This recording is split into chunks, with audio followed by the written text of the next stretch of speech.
One of the deadliest pigment in our history wasn't mined. It was grown from poop. And the worst part, people had known for centuries that this stuff was so toxic that it could destroy you. Stomach cramps, trembling hands, memory loss, paralysis, even madness and death. The artists knew it. They went mad or blind from it. The pigment workers knew it. Many died making it. But this pigment continued to be used for centuries upon centuries. It was a holy grail of painting. Can you guess which pigment I'm talking about? And how did this deadly pigment that came from piles of rotting dung get to hang as masterpieces in royal palaces? The ancient Greeks started making it 2,000 years ago. The Roman writer Pliny the Elder wrote down exactly how this pigment was made in his massive encyclopedia called Natural History in around 77 AD. Here's how it worked, he wrote. First, artisans took strips of dull gray metallic lead and coiled them into spirals. They dropped these coils into small clay pots. At the bottom of each pot, they pour a little vinegar. Then they stack the pots in warm and closed chambers and bury them under thick layers of fermenting horse manure. For weeks, the manure did two jobs at once. It heated the air and pumped out carbon dioxide as it rotted. Inside each pot, vinegar fumes rose to beat into the lead. And from the outside, the warm damp air carbon dioxide seeped in. Slowly, the clear metallic surface started to change. The gray turned chalky. A crust began to grow, not in hours, but over weeks of this rotting, stinky change. And the pots finally were dug up and cracked open, and the lead white was no longer this metallic, but they were covered in thick, bristle, white crust. Workers then would scrape off this crust by hand, break them down, and grind them into powders. Now, do you know which pigment I'm talking about? Today, chemists call it basic lead carbonate, and artists will know it as lead white. And lead white, if you don't already know, is extremely toxic. Not just a little bit irritating to the skin kind of toxic. I'm talking about nerve damage, organ failure, lifelong disabilities, or even madness and death. And that's why most art schools today ban it outright or only allow use under strict supervision. We didn't just recently discover that it was bad. People had known that you could get sick from this pigment since very much the beginning, like 2,000 years ago. Asian physicians noticed that people who work with lead share a common strange illness, and the symptoms of this strange illness included crushing stomach pain, constipation, weakness, trembling, paralysis, and mood changes. Without a cure, they just watched these people slowly fall apart or descend into madness. Back then, people didn't have the modern term lead poisoning, but they did see that if you touch this material, if you breathe its dust, or you live around this white powder, your body or your mind or both will begin to fail. From all the people exposed to lead, pigment workers suffered the worst. They were coiling lead, opening pots, scraping off the lead white crust, breaking it, grinding into powder with no mask, no ventilation, no gloves, and just bare hands. Some work from sunrise to sunset. We don't have doctors' records from 2,000 years ago to track exactly how long it took for what percentage of workers to get sick, but we do have centuries of doctors describing this strange illness shared among pigment workers. By the 18th and the 19th century, lead white factories started leaving bloody paper trails, so there were records starting then. It was recorded in some of the documents that workforces where a large part of the staff showed blue lines on their gums, miscarriages, seizures, and workers dying after just a few years on the job.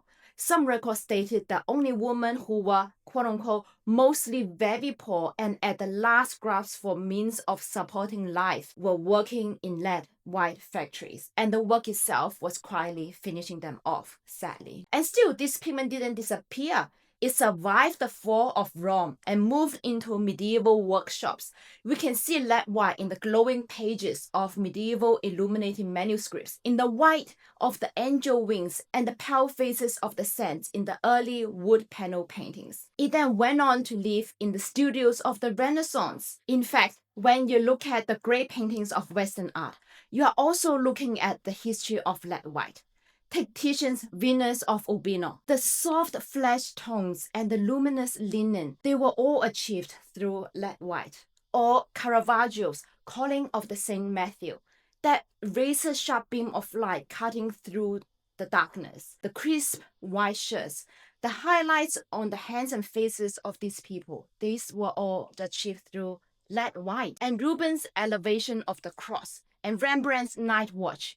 Lead white build the muscles, the armor, and the edges of light. In these paintings, lead white wasn't just an accent. It is the ground layer underneath all the subsequent layers of paint.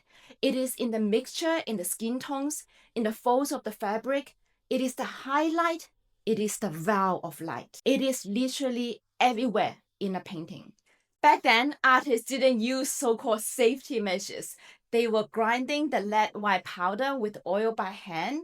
They probably blow dust off the palette, wiping brush with their fingers, and some even lick the brush to get a sharper point, day after day, year after year. Sure, we can't go back and take blood tests of Titian, Caravaggio, but modern doctors and historians do have evidence to believe that many of these famous artists paid a heavy price for a lifetime of working with lead white.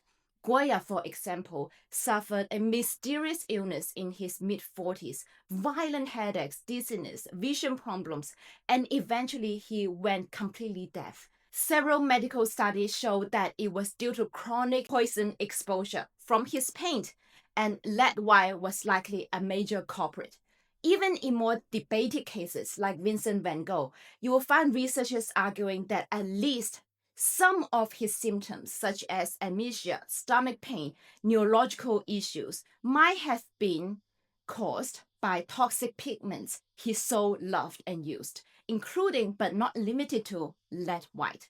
In the 20th century, Brazilian painter Candino Portinari was actually diagnosed with lead poisoning. Portinari's doctors warned him to stop using toxic pigments.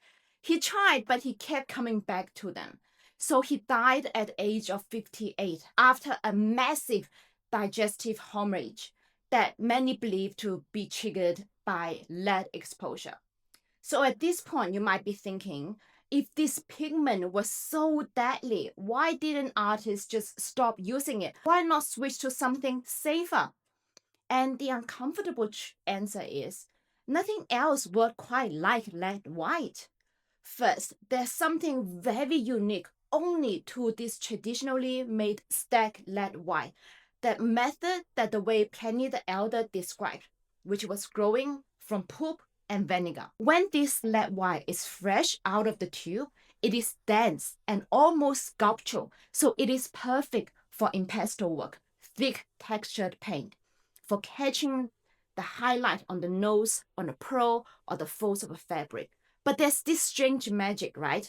As you work it, as you move it around with a palette knife or brush, it starts to soften, stretch into a long, silky, smooth, rope-like strokes. So with this one pigment, you can do both impasto textured work, but also you can apply almost transparent glazes. And that is this unique texture of the paint. And the color itself, it is not a cold, dead white. It is warm. It has a warmth. So when you mix it with other colors, they don't go chalky. So this is like everything when it comes to mixing skin tones. That's how you make the skin glow. That white is also a very stable color. It does not crack. That's how the paintings that we see survived centuries. So if you're a painter, say in 1600s, and you wanted to paint, and white is an indispensable color in any painter's palette. So there wasn't a safe alternative. Lead white was the only option. However, over time, lead reached far beyond the artist's studio. By the 18th and 19th century, It started to go into our houses, in our plumbing. It was in the walls and the woodworks of our homes, even in children's rooms and their toys and the furniture that people touched every day. By the 19th and early 20th centuries, lead has come into the food tins that sealed our food, and it was also in our cosmetics, and it was even added to gasoline. So spraying lead particles everywhere those cars go. And at that point, the damage wasn't just hitting pigment workers and painters anymore. It was hitting everyone. So in the 20th century, public health campaigns started to sound the alarm. Researchers published study after study. Slowly and honestly, far too slowly, laws started to change. Lead in household paint was restricted, then banned in more and more countries. Lead petrol began to disappear. Lead in cosmetics and food containers was pushed out. And as for artists, it would be very hard nowadays to buy a real stag lead white, the kind that grew from poop, You would now have to custom order it from specialist paint makers like Michael Harding and treat it, please, with serious respect. Fortunately, though, modern chemistry did give us safe and stable alternative to lead white. And we will talk about this in the next episode of our pigment stories. So make sure you subscribe and hit the button to get notified when the new story come out.